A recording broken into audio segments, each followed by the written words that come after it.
ಉಡಾಯಿಸೋ ಖಾರ ಬಣ್ಣ ರುಚಿಯನ್ನು ನೀಡುತ್ತದೆ. ಮೆಣಸಿನ ಪುಡಿ ಚಿಂದಿ ಉಡಾಯಿಸೋ ಖಾರ ಬಣ್ಣ ರುಚಿ. ದರ್ಶನಕ್ಕೆ ಅವಕಾಶ ಇರುತ್ತೆ. ಆ ಬಳಿಕ ಮೈಸೂರಿನಲ್ಲಿ ಎಚ್ಡಿಕೆ ಕೂಡ ಸಂತಾಪ ಸೂಚಿಸಿದ್ದಾರೆ. ಭೈರಪ್ಪ ಅವರ ನಿಧನಕ್ಕೆ ಮಾಜಿ ಸಿಎಂ ಹಾಲಿ ಕೇಂದ್ರ ಸಚಿವರು ಭೈರಪ್ಪ ನಿಧನದ ಸುದ್ದಿ ಕೇಳಿ ತೀವ್ರ ಆಘಾತ ಉಂಟಾಯಿತು ಎಂದಿದ್ದಾರೆ ಕುಮಾರಸ್ವಾಮಿ. ನಾನು ಭೈರಪ್ಪನವರ ಕಾದಂಬರಿಗಳನ್ನು ಓದಿದ್ದೇನೆ. ಕಥನ ಶೈಲಿ, ಪಾತ್ರ ಸೃಷ್ಟಿಯ ಅವರ ಪ್ರತಿಭೆಗೆ ನಾನು ಮಾರು ಹೋಗಿದ್ದೇನೆ ಅಂತ ಕುಮಾರಸ್ವಾಮಿ ಅವರು ಸ್ಮರಿಸಿದ್ದಾರೆ. ಅವರು ಕನ್ನಡ ನೆಲದಲ್ಲಿ ಹುಟ್ಟಿ ಕನ್ನಡದಲ್ಲೇ ಬರೆದಂತಹ ಕೃತಿಗಳನ್ನು ಓದಿದ್ದೇನೆ. ಅಪ್ಪಟ ಭಾರತೀಯ ಕಾದಂಬರಿಕಾರರು ಅವರು ಅಂತ ಟ್ವೀಟ್ ಮಾಡಿದ್ದಾರೆ. ಕನ್ನಡದಲ್ಲೇ ಹುಟ್ಟಿ ಕನ್ನಡದಲ್ಲೇ ಕೃತಿಯನ್ನ ಬರೆದ ಅಪ್ಪಟ ಭಾರತೀಯ ಕಾದಂಬರಿಕಾರರು ವರ್ಣಿಸಿದ್ದಾರೆ. ಯಾಕೆ ಅಪ್ಪಟ ಭಾರತೀಯ ಕಾದಂಬರಿಕಾರರು ಅಂತಂದ್ರೆ ಅವ್ರದ್ದು ಯಾವ್ದಾದ್ರು ಈಗ ಸಂಸ್ಕೃತಿ ಪರಂಪರೆಗಳ ಬಗ್ಗೆ ಅವ್ರಿಗೆ ಇದ್ದಂತ ಒಂದು ಆಳ ಅಧ್ಯಯನ ನಿಜ. ಸೊ ಇದು ಹಿಂಗಾಗಿರೋ ಅಂತಂದ್ರೆ ಅವ್ರ ಬರವಣಿಗೆ ಇದೆಯಲ್ಲ, ಬರವಣಿಗೆಯಲ್ಲಿ ನಾಟಕೀಯತೆ ಕಾಣ್ತಿರ್ಲಿಲ್ಲ. That is very important. Life after death ಅನ್ನುವಂಥ ಮಾತು ಏನಿದೆಯಲ್ಲ, ಅದು ವಿವೇಕಾನಂದರು ಹೇಳ್ತಾರೆ, ಸತ್ತ ನಂತರವೂ ಕೂಡ ಬದುಕಿರೋದು ಹೆಂಗೆ ಅಂತ ಹೇಳಿ ಅಂತ. ಬಹುಶಃ ಅದಕ್ಕೆ ಸೂಟ್ ಆಗುವಂಥ ಸಾಹಿತಿ ಅಂತಂತಂದ್ರೆ ಭೈರಪ್ಪನವರು. ನಿಜ. ಅಂದ್ರೆ ಧರ್ಮಶ್ರೀಯಿಂದ ನಾವು ಆರಂಭಿಸಿದ್ರೆ 21 ಕಾದಂಬರಿಗಳು 4 ದಶಕದಲ್ಲಿ ಬಂದಂಥದ್ದು. ಒಂದೊಂದು ಕೂಡ ಮೇರು ಕೃತಿ. ಒಂದೊಂದು ಕೃತಿಯೂ ಕೂಡ ಸಾಮಾಜಿಕ ಸ್ಥಿತಿಗತಿಯನ್ನು ಕಟ್ಕೊಡುತ್ತೆ, ಜೊತೆಗೆ ಹೊಸ ದೃಷ್ಟಿಕೋನವನ್ನು ತಂದುಕೊಡುತ್ತೆ, ಹಾಗೆ ಪ್ರಗತಿಶೀಲ ಚಿಂತನೆಯನ್ನು ಮೂಡಿಸುತ್ತೆ. ಹಾಗಾಗಿಯೇ ಇಂತಹ ಒಬ್ಬ ಮಹಾನ್ ಚೇತನವನ್ನು ಕಳ್ಕೊಂಡಂತಹ ಕನ್ನಡ ಲೋಕ, ಸಾರಸ್ವತ ಲೋಕ, ಸಾಹಿತ್ಯ ಲೋಕ, ಪ್ರತಿಯೊಬ್ಬರು ಕಾದಂಬರಿಯನ್ನು ಇಷ್ಟಪಟ್ಟು ಓದಂಥವರು ಬಹಳ ನೆನಪಿಸ್ಕೊಳ್ತಾರೆ. ಸಾಹಿತ್ಯ ಪತ್ರಕರ್ತರಾದಂತಹ ಜೋಗಿಯವರು ನಮ್ಮ ಜೊತೆ ಈಗ ದೂರವಾಣಿ ಸಂಪರ್ಕದಲ್ಲಿದ್ದಾರೆ. ಸರ್ ನಮಸ್ತೆ. ಭೈರಪ್ಪನವರನ್ನ ಕಳ್ಕೊಂಡಿದ್ದೀವಿ. ಅವರ ಒಂದೊಂದು ಕೃತಿ ನಿಜಕ್ಕೂ ಅಜರಾಮರ. ಯಾವ ರೀತಿ ಸ್ಮರಿಸ್ತೀರಿ ಸರ್ ಅವರನ್ನ, ಅವರ ಕೃತಿಗಳನ್ನ? ಜೋಗಿ ಸರ್, ನನ್ನ ಧ್ವನಿ ಕೇಳಿಸ್ತಾ ಇದ್ರೆ ಭೈರಪ್ಪರವರನ್ನ ಯಾವ ರೀತಿ ಸ್ಮರಿಸ್ತಿರ್ತಾವು ಅಂತ? ಜೋಗಿ, ನಮ್ಮ ಧ್ವನಿ ಕೇಳ್ತಾ ಇದೆಯಾ? ರಂಗನಾಥ್ ಕೇಳ್ತಾ ಇದೆ. ಓಕೆ. ಪ್ರತಿಮಾ ಕೇಳ್ತಾ ಇದ್ರು ಭೈರಪ್ಪನವ್ರನ್ನ ಯಾವ ರೀತಿ ಸ್ಮರಿಸ್ತೀರಿ ಅಂತ. ಯಾಕಂದ್ರೆ ಒಂದು ಅದಮ್ಯವಾದಂಥ ಚೇತನ ನಮ್ಮಿಂದ ದೂರ ಆಗಿದೆ ಈಗ. ಅಂದ್ರೆ ಏನು ಅಂದ್ರೆ, ನಾವು ಮಾತಾಡ್ತಾ ಇದ್ವಿ ಈ ಸತ್ತ ನಂತರವೂ ಬದುಕುವಂಥದ್ದು ಹೇಗೆ ಅಂತಂದ್ರೆ ಅದು ಅಕ್ಷರಗಳ ಮುಖಾಂತರ ಅಂತ. Life after death. ಸೊ ಅನ್ನೋದಕ್ಕೆ ಬೆಸ್ಟ್ ಎಕ್ಸಾಂಪಲ್ ಅಂದ್ರೆ ಅವರ ಕೃತಿಗಳು. ಏನಂತೀರಿ ಸರ್? ನಾನು ಭೈರಪ್ಪನವ್ರನ್ನ ಒಂದು 5-6 ಸಾರಿ ಭೇಟಿಯಾಗಿದ್ದೀನಿ. ಪ್ರತಿ ಸಲ ಭೇಟಿಯಾದಾಗಲೂ ಅವ್ರ ಹತ್ರ ಒಂದೇ ಒಂದು ಮಾತಾಡಿಲ್ಲ. ಯಾಕಂದ್ರೆ ಅವ್ರ ಹತ್ರ ನಮಗೆ ಏನ್ ಮಾತಾಡಬೇಕು ಅಂತ ಒಂದು ಗೊತ್ತಾಗ್ತಿರ್ಲಿಲ್ಲ. ಒಟ್ಟು ಎರಡನೇದು ಒಂದು ಧನ್ಯತಾ ಭಾವದಿಂದ ಅವ್ರು ನೋಡ್ತಾ ಕೂತಿರ್ತೀವಿ. ಅವರು ಏನಂದ್ರೆ ಒಂದು ಗ್ರೇಸ್ಫುಲ್ ಆಗಿ ಸಾಹಿತ್ಯಕ್ಕೆ ಎಂಟ್ರಿ ತಗೊಂಡಿದ್ದು, ಅವರ ಆರಂಭದ ಕೃತಿಗಳನ್ನ ಓದ್ತಿದ್ದು. ಅಂದ್ರೆ ಅವ್ರ ಕೃತಿಗಳನ್ನ ಓದ್ತಿದ್ದಾಗ ನಮಗೆ ಇಡೀ ಚಿತ್ರಣ ಕಣ್ಣು ಮುಂದೆ ಬರ್ತಾ ಇತ್ತು. ಪರ್ವ ಒಂದು ಓದಿದಾಗ ಆದ ರೋಮಾಂಚನವನ್ನ ನಾನು ಇನ್ನೂ ಮರ್ತಿಲ್ಲ. ನೋಡಿ ಯಾಕಂದ್ರೆ ಅಲ್ಲಿ ತನಕ ನಾವು ಓದಿದ ರಾಮಾಯಣ ಮಹಾಭಾರತವೇ ಬೇರೆ, ಅಲ್ಲಿ ತನಕ ಓದಿದ ಪಾತ್ರ ಪ್ರಪಂಚವೇ ಬೇರೆ. ಆದ್ರೆ ಭೈರಪ್ಪನವರು ಅದನ್ನ ಬಹಳ ಮಾನವೀಯವಾಗಿಸಿ ಈ ಜಗತ್ತಿಗೆ ತಗೊಂಡ್ಬಂದ್ರಲ್ಲ, ಅವ್ರು ನಮ್ಮವರು ಅಂದ್ರೆ ನಮ್ಮ ಮಧ್ಯೆಲ್ಲ ಓಡಾಡ್ತಿದ್ದಾರೆ. ಭೀಮಾ ಅಂದ್ರೆ ಹೀಗಿದ್ದಾನೆ, ದ್ರೌಪದಿ ಹೇಗಿದ್ಲು, ಇದನ್ನೆಲ್ಲ ನಮ್ಗೆ ತೋರಿಸಿದಂತ ಒಂದು, ಅಂದ್ರೆ ಅವರಿಗೆ ಒಂದು ಕೃತಿಯನ್ನ ಕಟ್ಟುವಾಗ ಅದ್ರ ಬಗ್ಗೆ ಇದ್ದ ಒಂದು ಪ್ರೀತಿ ಮತ್ತು ವರ್ಕ್ಮನ್ಶಿಪ್ ಅಂತ ಹೇಳ್ತೀವಲ್ಲ, ಬಹಳ ಅದ್ಭುತವಾದ ಕೃತಿ ರಚನಾ ಕೌಶಲ್ಯ ಅವ್ರದ್ದು. ನಾನು ಬಹುಶಃ ನವ್ಯದ ಮೊದಲೇ ಇದನ್ನ ಅವ್ರು ಆರಂಭಿಸಿಬಿಟ್ಟಿದ್ರು ಅಂತ ನನಗೊಂದು ಘಟನೆ ಜ್ಞಾಪಕ ಬರುತ್ತೆ. ಅವರ 2 ಕಾದಂಬರಿಗಳು ಕನ್ನಡ ಪದದಲ್ಲಿ ಧಾರಾವಾಹಿಯಾಗಿ ಪ್ರಕಟವಾಗಿತ್ತು ಆರಂಭದಲ್ಲಿ. ಆ ನಂತರ ಅವರು ಈ ಪತ್ರಿಕೆಗಳಿಗೆ ಬರೆಯೋದನ್ನು ಬಿಟ್ಬಿಟ್ಟು ಕಾದಂಬರಿಕಾರರಾಗಿ ಹೊರಹೊಮ್ಮಿದ್ರು. ಆದ್ರೆ ನಾನು ಊರಿನ ಮನೆಗಳಿಗೆ ಹೋದಾಗ ಆ ಕಾಲದಲ್ಲಿ ನನ್ನ ಕಾಲೇಜ್ ಡೇಸ್ ಅಲ್ಲಿ ಪ್ರತಿ ಮನೆಯಲ್ಲೂ ಅವ್ರದ್ದು 10-20 ಪುಸ್ತಕ ಇರೋದು. ಹಾಗೆಲ್ಲ ನಮ್ಗೆ ಆಸೆ ಆಗೋದು ಇಂಥ ಲೇಖಕ ಆದ್ರೆ ಆಗ್ಬೇಕು ಅಂತ. ಬಟ್ ಅದೆಲ್ಲ ಎಲ್ರಿಗೂ ಆಗುವಂತದ್ದಲ್ಲ. ಅವ್ರಿಗೆ ಪಡುವಂತ ಶ್ರಮ ನೀವು ಬಹುಶಃ ಯಾರೋ ಮಾತಾಡಿರ್ಬೋದು ನಿಮ್ಮಲ್ಲಿ. ಇಲ್ಲಿ ಅವರು ಒಂದು ಕಾದಂಬರಿ ಬರೆಯೋದಕ್ಕೆ 1 ವರ್ಷ ಅಧ್ಯಯನ ಮಾಡ್ತಾ ಇದ್ರು, ಪ್ರವಾಸ ಮಾಡ್ತಾ ಇದ್ರು. ಅಲ್ಲಿ ಹೋಗಿ ಆ ಎಲ್ಲಾ ಘಟನೆಗಳನ್ನ ಟಿಪ್ಪಣಿ ಮಾಡ್ಕೊಂಡ್ ಬಂದು ನಂತರ ಬರಿತಾ ಇದ್ರು. MSK ಪ್ರಭು ಅಂತ ಅವ್ರ ಗೆಳೆಯರು ಬರೀದ್ರು ಮೈಸೂರಲ್ಲಿ. ಅವರು ಕೂಡ ಬಹಳ ದೊಡ್ಡ ಲೇಖಕರು. ಅವರು ಫ್ಯಾಂಟಸಿ ಕಥೆಗಳನ್ನ ಬರೀತಾ ಇದ್ರು. ಭೈರಪ್ಪನವರು ಅವ್ರ ಜೊತೆ ಹೇಳ್ಕೊತಿದ್ದಾರೆ. ತಾನು ಬರೆಯುವ ಮುಂಚೆ ಚರ್ಚೆ ಮಾಡ್ತಿದ್ದ ಏಕೈಕ ವ್ಯಕ್ತಿ ಅಂದ್ರೆ MSK ಪ್ರಭು. ಇದೆಲ್ಲ ನೋಡ್ತಿದ್ದಾಗ ಒಂದು ರೀತಿಯ ವಿಸ್ಮಯದಿಂದ, ಯಾವುದೋ ಈ ಜಗತ್ತಿನ ಪಾತ್ರವೇ ಅಲ್ಲ ಅವರು ಅಂತ ಹೇಳಿ ಒಂದು ವಿಸ್ಮಯದಿಂದ ನಾವೆಲ್ಲ ಅವ್ರು ನೋಡ್ತಾ ಇದ್ವಿ ಅಂತ. ನಿಜ ನಿಜ. ಅಲ್ಲ ಜೋಗಿ, ನನಗೆ ಅನಿಸ್ತಾ ಇದೆ, ನೀವು ಹೇಳಿದ್ರಿ 4-5 ಬಾರಿ ಭೇಟಿ ಮಾಡಿದ್ದೀನಿ ಆದರೆ ಒಂದೇ ಒಂದು ಶಬ್ದ ಮಾತಾಡಿಲ್ಲ ಅಂತ. ನನಗನ್ಸುತ್ತೆ ನೀವು ಅವ್ರ ಜೊತೆಗೆ ಹೆಚ್ಚು ಮಾತಾಡಿರಿ ಅಂತ. ಯಾಕಂದರೆ ಈ ಮಾತಿನ ಇದಕ್ಕೆ ಆಳ ಇದೆ ಸರ್, ಈ ಮೌನದ ಮಾತಿಗೆ ಆಳ ಇಲ್ಲ. ಜೊತೆಗೆ ಮೌನದ ಮಾತಿದೆಯಲ್ಲ, ಮೌನದ ಮಾತಿಗಿರುವಂಥ ಮಹತ್ವ ಈ ನಮ್ಮ ನಿಜವಾದ ಮಾತಿಗಿರಲ್ಲ. ಹಾಗಾಗಿ ನಿಮ್ದು ಬಹಳ ಮಾತುಕತೆ ಆಗಿದೆ ಅಂತ ನಾನು ಭಾವಿಸ್ತೀನಿ ಜೋಗಿ. ನೀವು ಈಗ ರೂಪಕವಾಗಿ ಇದು ಹೇಳಿದ್ದು ಕರೆಕ್ಟ್ ಆಗಿದೆ. ಅವ್ರ ಜೊತೆ ಬಹಳ ಅಧ್ಯಯನ ಅಥವಾ ಬಹಳ ಚರ್ಚೆಗಳು, ವಾಗ್ವಾದಗಳು ನಡೆದಿವೆ. ಅವರು ಈ ಕಥೆಯನ್ನ ಮತ್ತೆ ಅಥವಾ ಕಾದಂಬರಿಯನ್ನ ಬರೆಯುವ ರೀತಿಯ ಬಗ್ಗೆನೇ ಹಲವು ಪುಸ್ತಕಗಳನ್ನ ಬರೆದಿದ್ದಾರೆ ಅವರು. ಒಂದು ದೊಡ್ಡ ಚರ್ಚೆ ನಡೆದಿತ್ತು ನಮ್ದಿದ ಕಾಲದಲ್ಲಿ ಆ ಕೃತಿ ರಚನೆಯ ಬಗ್ಗೆ, ಅದು ಹೇಗಿರ್ಬೇಕು, ಏನನ್ನು ಬರಿಬೇಕು. ಆಮೇಲೆ ಅವರನ್ನ ವಿರೋಧಿಸುವವರ ಸಂಖ್ಯೆ ಬಹಳ ಇತ್ತು. ಅಂದ್ರೆ ಆ ವಿರೋಧಿಸುವವರು ಯಾರಾಗಿದ್ರು ಅಂದ್ರೆ ಅದೃಷ್ಟವಶಾತ್ ಅವ್ರು ಯಾರು ಓದುಗರಾಗಿರ್ಲಿಲ್ಲ, ಲೇಖಕರಾಗಿದ್ರು, ಸಹ ಲೇಖಕರಾಗಿದ್ರು ಅಂತ. ಇದು ಬಹಳ ಅಂದ್ರೆ ಸಹ ಲೇಖಕರಲ್ಲಿ ಅವರು ಅಸೂಯೆಯನ್ನು ಹುಟ್ಟಿಸ್ತಿದ್ರು, ಸಿಟ್ಟನ್ನು ಹುಟ್ಟಿಸ್ತಾ ಇದ್ರು. ಒಬ್ಬ ಲೇಖಕ ಅಷ್ಟಾದ್ರೂ ಮಾಡಿದ್ರೆ ಯಾಕೆ ಬರಿಬೇಕಲ್ಲ. ಅದ್ಭುತ ಜೋಗಿ, ನೀವು ತುಂಬಾ ತುಂಬಾ ಅದ್ಭುತ ಮಾತಾಡ್ತಾ ಇದ್ದೀರಿ. ಮಹಾನ್ ಸಾಹಿತಿ SL ಭೈರಪ್ಪ ಅವರನ್ನ ಕಳೆದುಕೊಂಡಿದ್ದೇವೆ. ಅವರ ಸಾಹಿತ್ಯ, ಅವರ ಕೃಷಿಯನ್ನು ನೆನಪಿಸ್ಕೊಳ್ತಾ ಇದ್ದೇವೆ. ಪ್ರಧಾನಿ ಮೋದಿ ಕೂಡ ಸಂತಾಪವನ್ನು ಸೂಚಿಸಿದ್ದಾರೆ. ಇನ್ನು ಶುಕ್ರವಾರ ಅವರ ಅಂತ್ಯ ಸಂಸ್ಕಾರವನ್ನು ನೆರವೇರಿಸಲಾಗುತ್ತೆ. ಅದಕ್ಕೆ ಸಿದ್ಧತೆಗಳಾಗಿದೆ. ನಾಳೆ ಬೆಳಗ್ಗೆ 8 ಗಂಟೆಯಿಂದ ಅಂತಿಮ ದರ್ಶನಕ್ಕೆ ರವೀಂದ್ರ ಕಲಾಕ್ಷೇತ್ರದಲ್ಲಿ ವ್ಯವಸ್ಥೆಯಾಗಿದೆ. ನಾಳೆ ಮಧ್ಯಾಹ್ನದವರೆಗೂ ಕೂಡ ಬೆಳಗ್ಗೆ 8 ಗಂಟೆಗಿಂತಲೂ ಅಂತಿಮ ದರ್ಶನಕ್ಕೆ ಅವಕಾಶ ಇರುತ್ತೆ. ಮಧ್ಯಾಹ್ನ 2 ಗಂಟೆಯ ಬಳಿಕ ರವೀಂದ್ರ ಕಲಾಕ್ಷೇತ್ರದಿಂದ ಮೈಸೂರಿನತ್ತ ಪಯಣ. ಮಧ್ಯಾಹ್ನದ ಬಳಿಕ ಮೈಸೂರಿಗೆ ಪಾರ್ಥಿವ ಶರೀರ ರವಾನೆಯಾಗುತ್ತೆ. ಅಲ್ಲಿ ಶುಕ್ರವಾರದವರೆಗೂ ಕೂಡ ಮೈಸೂರಿನ ಕಲಾಮಂದಿರದಲ್ಲಿ ಸಂಜೆ ಸಾರ್ವಜನಿಕ ದರ್ಶನ ಇರುತ್ತೆ. ಶುಕ್ರವಾರ SL ಭೈರಪ್ಪ ಅವರ ಅಂತ್ಯ ಸಂಸ್ಕಾರವನ್ನ ನೆರವೇರಿಸಲಾಗುತ್ತೆ. ಸಾಹಿತಿ ಪತ್ರಕರ್ತ ಜೋಗಿ ಸರ್ ಮಾತಾಡ್ತಾ ಇದ್ರು. ಸರ್, ತಾವು ಸ್ಮರಿಸ್ತಾ ಇದ್ರಿ ಅವರ ಒಂದೊಂದು ಕೃತಿ, ಅಂದ್ರೆ 21 ಕೃತಿಗಳನ್ನು ಮಾತನಾಡ್ತಾ ಹೋದ್ರೆ ದಿನವೂ ಸಾಲೋದಿಲ್ಲ. ಅಂತಹ ಒಬ್ಬ ಮಹಾನ್ ಚೇತನ. ಜೊತೆಗೆ ಅವರ ಸಾಹಿತ್ಯ ಕೃಷಿಯಲ್ಲಿ ಅವರು ಇತಿಹಾಸವನ್ನ ಯಾವತ್ತೂ ದಾಖಲಿಸ್ತಾ ಹೋಗ್ಬೇಕು, ಅದನ್ನ ಅಧ್ಯಯನ ಮಾಡಬೇಕು ಅಂತ ಅವ್ರು ಹೇಳ್ತಾ ಇದ್ರು. ಪ್ರತಿಯೊಂದು ಕೃತಿಯಲ್ಲೂ ಕೂಡ ಅವರ ದೃಷ್ಟಿಕೋನ ಇದೆಯಲ್ಲ ಸರ್. ತಾವು ಪರ್ವನೂ ಮಾತನಾಡ್ತಾ ಇದ್ರಿ, ಎಷ್ಟು ಅದ್ಭುತ ಅಂತ. ತಾವು ಹೇಗೆ ಅದನ್ನ ನೋಡ್ತೀರಿ? ಇಲ್ಲ, ಪರ್ವ ಕೃತಿ ಇದೆಯಲ್ಲ, ಅಲ್ಲಿ ತನಕ ಹೇಗೆ ನಮ್ಗೆ ಈ ಮಹಾಭಾರತ ಅಂತ ಹೇಳೋದು ಯಾವುದೋ ಪುರಾಣದ ಕಥೆ ಅಂತ ಅನ್ನಿಸ್ತಾ ಇತ್ತು. ಅಂದ್ರೆ ಅದು ನಿಜವೋ ಸುಳ್ಳೋ ಅಂತ ಹೇಳೋ ಒಂದು ಅನುಮಾನದಲ್ಲಿ ಆ ಕೃತಿಯನ್ನು ಓದ್ತಾ ಇದ್ವಿ. ಅಂದ್ರೆ ಅದನ್ನ ಯಾರೋ ವ್ಯಾಸ ರಚನೆ ಮಾಡಿದ್ದಾರೆ, ಯಾವುದೋ ಒಂದು ಕಾಲದಲ್ಲಿ ನಡೆದಂತ ಕತೆ, ಯಾವುದೋ ಒಂದು ಯುಗದಲ್ಲಿ ನಡೆದಂತ ಕತೆ ಅಂತ. ಆದ್ರೆ ಆ ಯುಗದಲ್ಲಿ ಕೂಡ ನಮ್ಮಂತೆ ಆಲೋಚನೆ ಮಾಡಬಲ್ಲ, ನಮ್ಮಂತೆ ಬದುಕಬಲ್ಲ ವ್ಯಕ್ತಿಗಳಿದ್ರು ಅಂತ ಹೇಳಿ ಅವರನ್ನ ಒಂದು ಎತ್ತರದಿಂದ ಈ ನೆಲಕ್ಕೆ ತಂದವರು SL ಭೈರಪ್ಪ. ಅವರು ಬರೀದೇ ಹೋಗಿದ್ರೆ ಬಹುಶಃ ಪರ್ವ VS ಖಾಂಡೇಕರ್ ಅವರದ್ದು ಯುಗಾಂತ ಅಂತ ಒಂದಿದೆ, ಅದು ಮತ್ತು ಇದು 2 ಕೃತಿಗಳು ನಮಗೆ ಒಂದು ವಿಶೇಷವಾದ ಅರಿವನ್ನು ಮೂಡಿಸಿದಂಥದ್ದು. ಅಂದ್ರೆ ಒಂದು ರಾಷ್ಟ್ರೀಯ ಮಟ್ಟದಲ್ಲಿ ಈ ಮಹಾಭಾರತದ ಬಗ್ಗೆ ಬಂದಂತ ಒಂದು ಪುಸ್ತಕ ಕನ್ನಡದಲ್ಲಿ ಬಂದಿದೆ. ಕನ್ನಡದಲ್ಲಿ ಬಿಟ್ರೆ ಇನ್ಯಾವುದು ಭಾಷೆಯಲ್ಲಿ ಇಷ್ಟು ಒಂದು ಸಮರ್ಥವಾದ ಕೃತಿ ಬಂದಿಲ್ಲ. ಆನಂತರ ಕೆಲವು ಪ್ರಯತ್ನಗಳು ನಡೆದಿದ್ದಾವೆ. ಆದ್ರೆ ಮೊಟ್ಟ ಮೊದಲನೇ ಬಾರಿಗೆ ಬಹುಶಃ ಅದು ಇಲ್ಲಿ ಬಂದು ಎಲ್ಲ ಭಾರತೀಯ ಭಾಷೆಗಳಲ್ಲಿ ಮರುಮುದ್ರಣಗೊಂಡಂತ ಕೃತಿ ಪರ್ವ. ಬಟ್ ಪರ್ವ ಮಾತ್ರ ಅಲ್ಲ, ನೀವು ತಬ್ಬಲಿಯ ನೀನಾದ ಮಗನ ತಗೊಂಡ್ರೆ ಆ ಕಾಲದ ಒಂದು ವಿಪ್ಲವವನ್ನು ಹೇಳುತ್ತದೆ. ತಂದೆ ಮಗನ ಸಂಬಂಧ, ಕೌಟುಂಬಿಕ ಸಂಬಂಧವನ್ನು ಹೇಳುತ್ತೆ. ನಾಯಿ ನೇರಳು ತೆಗೆದುಕೊಂಡ್ರೆ ಭಾರತೀಯ ಪರಂಪರೆಯಲ್ಲಿ, ಭಾರತೀಯ ನಂಬಿಕೆಗಳಲ್ಲಿ ಹಾಸುಹೊಕ್ಕಾಗಿರುವಂತ ಬಹಳ ಒಂದು ಪುನರ್ಜನ್ಮದ ಕಥೆಯನ್ನು ಹೇಳ್ತಾ ಹೋಗುತ್ತೆ. ಮತದಾನ ತಗೊಂಡ್ರೆ ಹೇಗೆ ನಮ್ಮ ರಾಜಕೀಯ ವ್ಯವಸ್ಥೆ ಒಳ್ಳೆಯವರನ್ನ ಅಲ್ಲಿ ಇರ್ಲಿಕ್ಕೆ ಬಿಡೋದಿಲ್ಲ, ಇದ್ದವರನ್ನು ಕೂಡ ಹೇಗೆ ಅದು ಬಲಿ ತಗೊಂಡ್ಬಿಡುತ್ತೆ ಅಂತ ಹೇಳುತ್ತೆ. ಹೀಗೆ ಪ್ರತಿಯೊಂದು ಕೃತಿಯನ್ನು ಕೂಡ ಬಹಳ ಆಳವಾಗಿ ಅವರ ಗ್ರಹಣ ಅಂತ ಹೇಳುವ ಒಂದು ಕಾದಂಬರಿ ನೀವು ಓದಿದ್ರೆ ಅದರಲ್ಲಿ ವಿಜ್ಞಾನ ಮತ್ತು ಮೂಢನಂಬಿಕೆಗಳ ಸಂಗಮ ಇದೆ.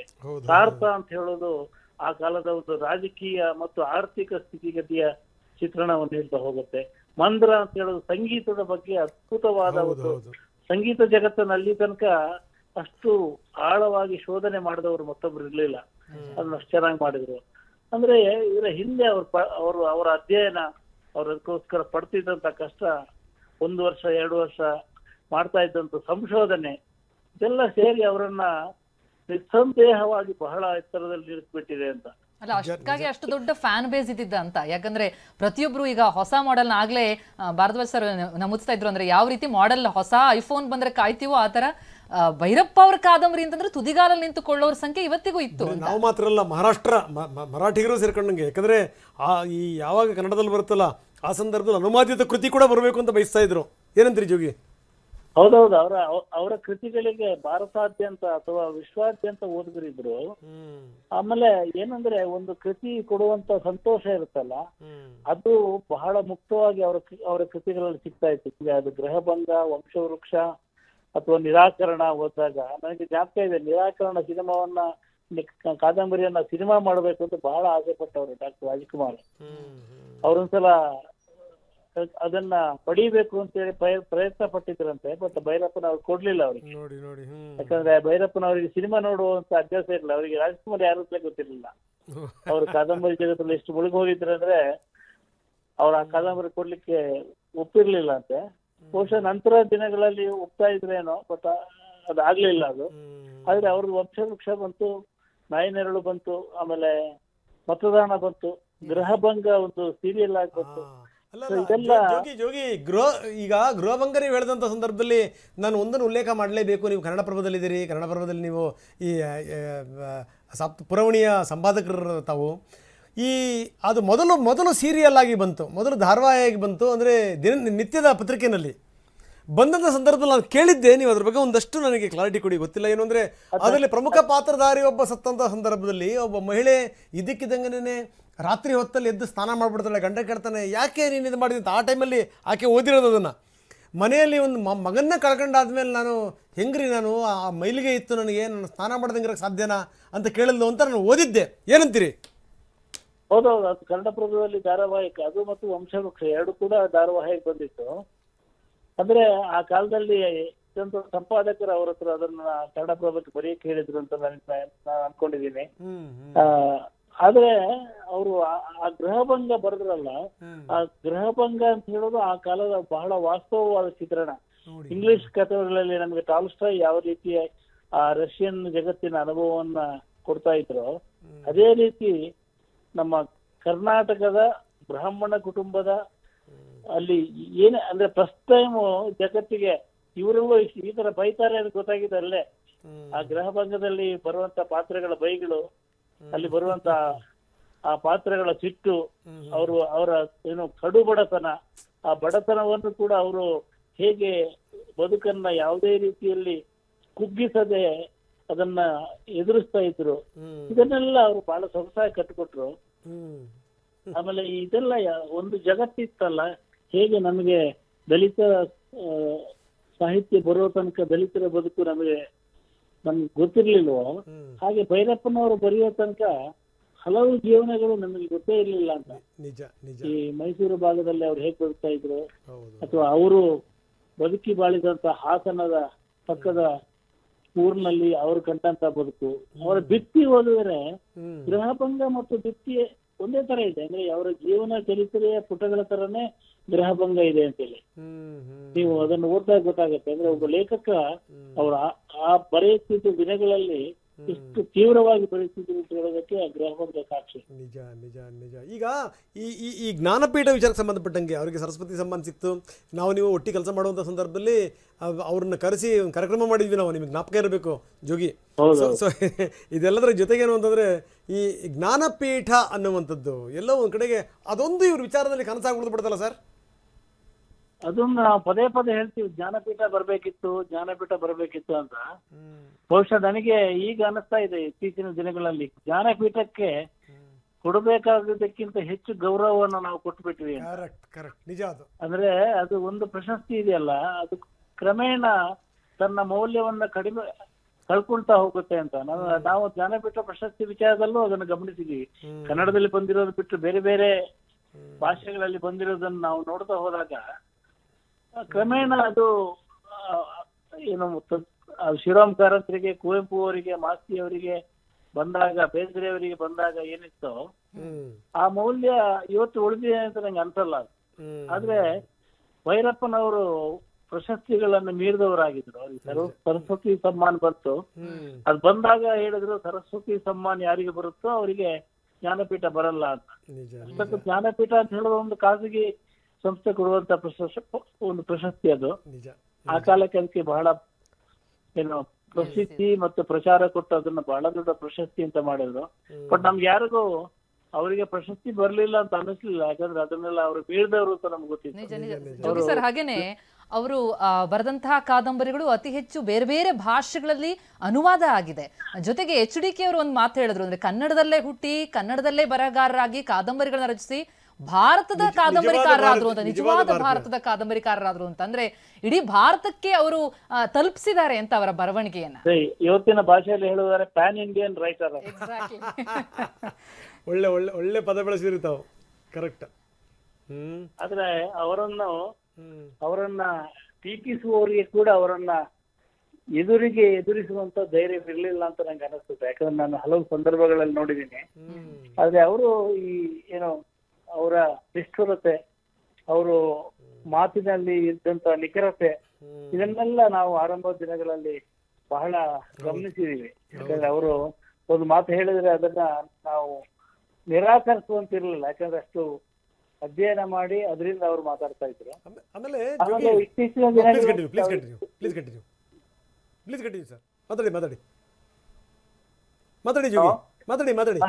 ಇತ್ತೀಚಿನ ದಿನಗಳಲ್ಲಂತ ಅವರು ಒಂದು ಬಹಳ ದೊಡ್ಡ ಚರ್ಚೆ ನಡೀತು, ನೀವು ಗಮನಿಸಿರ್ಬೋದು. ಆ ಟಿಪ್ಪು ಸುಲ್ತಾನ್ ಬಗ್ಗೆ ಒಂದು ಪತ್ರಿಕೆಯಲ್ಲಿ ಅವರು ಮತ್ತೆ ಗಿರೀಶ್ ಕಾರ್ನಾಡ್ ಇಬ್ರು ವಾರಗಟ್ಟಲೆ ಚರ್ಚೆ ಮಾಡಿದ್ರು. ಅಂದ್ರೆ ಇತಿಹಾಸದ ವಿವರಗಳನ್ನ ಇಟ್ಟುಕೊಂಡು ಇಬ್ರು ಚರ್ಚೆ ಮಾಡಿದ್ರು. ಅಷ್ಟು ವಿವರಗಳು ಭೈರಪ್ಪನವರಲ್ಲಿ ಇದ್ವು ಅಂತ ನಮ್ಗೆ ಗೊತ್ತಿರ್ಲಿಲ್ಲ, ಮತ್ತು ಅಷ್ಟು ಅವರು ಕಟುವಾಗಿ ವಾದಿಸ್ತಾರತೆ ಕೂಡ ನಮ್ಗೆ ಗೊತ್ತಿರ್ಲಿಲ್ಲ. ಬಟ್ ಆ ವಾದವನ್ನ ನಾವು ಓದಿದ ನಂತರ ಅದು ಅಂದ್ರೆ ನೋಡಿ, ಅವರ ಕಾದಂಬರಿಗಳಂತೆ ಆ ಚರ್ಚೆ ಕೂಡ ಎಲ್ಲರನ್ನು ಮುಟ್ಟಿತ್ತು ಅಂತ. ಅದನ್ನ ಅಷ್ಟು ಮಂದಿ ಓದ್ತಾ ಇದ್ರು, ಅದಕ್ಕೆ ಪ್ರತಿಕ್ರಿಯೆ ನೀಡ್ತಾ ಇದ್ರು.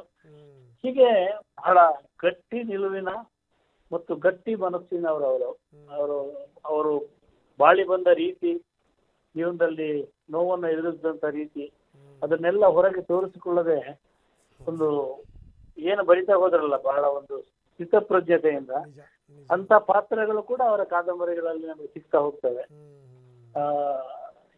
ಹೀಗಾಗಿ ಅವರು ಬಹಳ ಅಪರೂಪದ ಮತ್ತು ಯಾವತ್ತೂ ಒಬ್ಬ ಲೇಖಕ ಗೌರವಿಸುವ ಮತ್ತು ಆರಾಧಿಸುವಂತ ಮತ್ತೊಬ್ಬ ಲೇಖಕ ಅಂತ ನಂಗೆ ಅನ್ಸುತ್ತೆ. ನೀವು ಒಳ್ಳೆ ಮಾತನ್ನು ಹೇಳಿದ್ರಿ. ನಾನು ಆಗಲೇ ಒಬ್ರು ಈ ಪತ್ರಕರ್ತರು ಕಮ್ ಸಾಹಿತಿ, ಸೊ ಅವರು ಮಾತಾಡುವಂಥ ಸಂದರ್ಭದಲ್ಲಿ ನಾನು ಅದೇ ಮಾತು ಹೇಳಿದೆ, ಸಿದ್ಧಾಂತ ಅನ್ನುವಂಥ ಪದ ಬಳಸಿದ್ರು ಅವರು. ದಯವಿಟ್ಟು ಈ ಸಿದ್ಧಾಂತಗಳನ್ನು ಬಿಟ್ಟುಬಿಡಿ, ಅಟ್ಲೀಸ್ಟ್ ನಾನು ಹೋದಂಥ ಸಂದರ್ಭದಲ್ಲಿ ಅವ್ರ ಹಾರ್ಡ್ ವರ್ಕು, ಅವ್ರು ಕೊಟ್ಟಂಥ ಕೊಡುಗೆ, ಅದ್ರ ಬಗ್ಗೆ ಚರ್ಚೆ ಆಗಬೇಕು ಅಂತ. ಆಗಲೇ ನೀವು ಗಿರೀಶ್ ಕಾರ್ನಾಡ್ ಬಗ್ಗೆ ನೀವು ಮಾತಾಡ್ತಾ ಇದ್ದೀರಿ. ಗಿರೀಶ್ ಕಾರ್ನಾಡ್ ಬಗ್ಗೆ ಮಾತಾಡುವಂಥ ಸಂದರ್ಭದಲ್ಲೂ ಕೂಡ ನನಗೆ ಅದೇ ಅನಿಸಿದ್ದೇನಪ್ಪ ಅಂತಂದರೆ, ನಿಲುವು ಸರ್, ವೆರಿ ವೆರಿ ಇಂಪಾರ್ಟೆಂಟ್ ನಿಲುವು. ಯಾಕಂದರೆ ಆ ಸಾಹಿತಿ ಹೆಸರು ಹೇಳೋದು ಬೇಡ ಇನ್ನೊಬ್ಬರದು. ನಾನು ಅವರು ಹೋದಂಥ ಸಂದರ್ಭದಲ್ಲಿ ನಾನು ಅವ್ರ ಅಂತ್ಯ ಸಂಸ್ಕಾರಕ್ಕೆ ಹೋಗಿದ್ದೆ. ಅವರು ಇದ್ದಂಥ ಸಂದರ್ಭದಲ್ಲಿ ಈ ಪೂಜೆ, ಪುನಸ್ಕಾರ, ಈ ಮಂತ್ರ ಅದೆಲ್ಲದಕ್ಕೂ ಕೂಡ ಟೀಕ್ಸ್ ಬರೆದಂಥವರು. ಆದರೆ ಆವತ್ತು ನಾನು ಅಂತ್ಯ ಸಂಸ್ಕಾರಕ್ಕೆ ಹೋದಂಥ ಸಂದರ್ಭದಲ್ಲಿ ನನಗೆ ಬಹಳ ಅಚ್ಚರಿ ಕಾದಿತ್ತು ಜೋಗಿಯವರೇ. ಒಂದು ಲೆಕ್ಕದಲ್ಲಿ ಏನು ಅಂತಂದರೆ, ವಿಷ್ಣು ಸಹಸ್ರನಾಮದ ಮುಖಾಂತರ ಸ್ವರ್ಗಕ್ಕೆ ಏಣಿ ಹಾಕುವಂಥ ಪ್ರಯತ್ನವನ್ನು ಅವರ ಫ್ಯಾಮಿಲಿಯವರು ಮಾಡ್ತಾಯಿದ್ರು. ಸೊ ಅಂಥದ್ದು. ಆದರೆ ನಿಲುವಿಗೆ ಬದ್ಧರಾಗಿರುವಂಥದ್ದೆಲ್ಲ ಇದೆ, ನನ್ನ ನಿಲುವಪ್ಪ ಇದು ಅನ್ನುವಂಥದ್ದು ಇದೆಯಲ್ಲ sir, that is very important ಅಂತ ಏನಂತೀರಿ?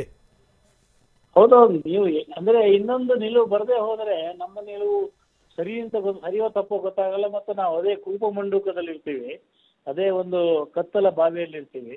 ಹೀಗಾಗಿ ನಮ್ಮ ಒಂದು ಒಳ್ಳೆಯ ಚರ್ಚೆಗೆ ದಾರಿಯನ್ನು ಹಾಕೊಡ್ಲಿಕ್ಕೆ ನಮಗೆ ಭೈರಪ್ಪನವರು ಬಹಳ ಸಹಾಯ ಮಾಡಿದ್ದಾರೆ. ಅಂದ್ರೆ ಅವರ ನಿಲುವು ಸರಿಯೋ ತಪ್ಪು ಅಂತ ಹೇಳೋದು ಬೇರೆ ಪ್ರಶ್ನೆ, ಆದ್ರೆ ತನಗನ್ನಿಸಿದ್ದನ್ನ ಬಹಳ ದಿಟ್ಟತನದಿಂದ ಹೇಳ್ತಾ ಇದ್ರು. ಆಮೇಲೆ ಯಾವುದನ್ನು ಕೂಡ ರಾಜಿ ಮಾಡ್ಕೊಳ್ತಾ ಇರಲಿಲ್ಲ ಅವರು. ಆ ರಾಜಿ ಮಾಡಿಕೊಂಡು ತನ್ನ ನಿಲುವಿಗೆ ಸಮರ್ಥನೆ ಸಿಗದೆ ಹೋದ್ರೆ ಅದನ್ನು ಬಿಡ್ತಾ ಇರ್ಲಿಲ್ಲ. ಸಮರ್ಥನೆ ಸಿಕ್ಕಿದ್ರೆ ಎಲ್ಲವನ್ನು ಒಪ್ಪಿಕೊಳ್ತಾ ಇತ್ತು. ಇದು ಅಂದ್ರೆ ನಾನು ಕೂಡ ಗಮನಿಸಿದಂತೆ ಕೊನೆಯ 5-6 ಕಾದಂಬರಿಗಳು ಮಾತ್ರ ಬಹಳ ವಿವಾದಕ್ಕೆ ಒಳಗಾದವು. ಯಾರು ಕೇಳಿದ್ರೆ ಭೈರಪ್ಪನವರ ಆರಂಭದ 16 ಕಾದಂಬರಿಗಳ ಬಗ್ಗೆ ಮೆಚ್ಚುಗೆ ಮಾತನ್ನೇ ಆಡ್ತಾರೆ. ಕೊನೆಯ 5-6 ಆವರಣದಿಂದ ಅನಾವರಣದಿಂದ ಶುರುವಾಗುತ್ತೆ ಅಂತ, ಆವರಣದಿಂದ ಅನಾವರಣದಿಂದ ಶುರುವಾಯ್ತು ಅಂತ ಹೇಳಿ. ಆವರಣ, ಕವಲು, ಆಮೇಲೆ ಉತ್ತರಾಖಂಡ ಇದೆಲ್ಲ ಬಂದಾಗ ಸ್ವಲ್ಪ ಸಣ್ಣ ಪುಟ್ಟ ವಿವಾದಗಳಿದ್ದಾವೆ. ಆವರಣದ ಬಗ್ಗೆನೇ ಒಂದು ಪುಸ್ತಕನೇ ಬಂತು ಅದನ್ನು ವಿರೋಧಿಸಿ. ನಿಜ ನಿಜ. ಜೋಗಿ ಇಂಥ ಒಬ್ಬ ಅದ್ಭುತವಾದಂಥ ಒಬ್ಬ ಸಾಹಿತಿಯಿಂದ ಕಲಿಬೇಕಾಗಿರುವಂಥ, ಅಂದರೆ ಯುವಕರು ಅಳವಡಿಸ್ಕೊಳ್ಳೇಬೇಕಾದಂಥ 3 ಸಂಗತಿಗಳು, 1, 2, 3 ಏನಂತೀರಿ?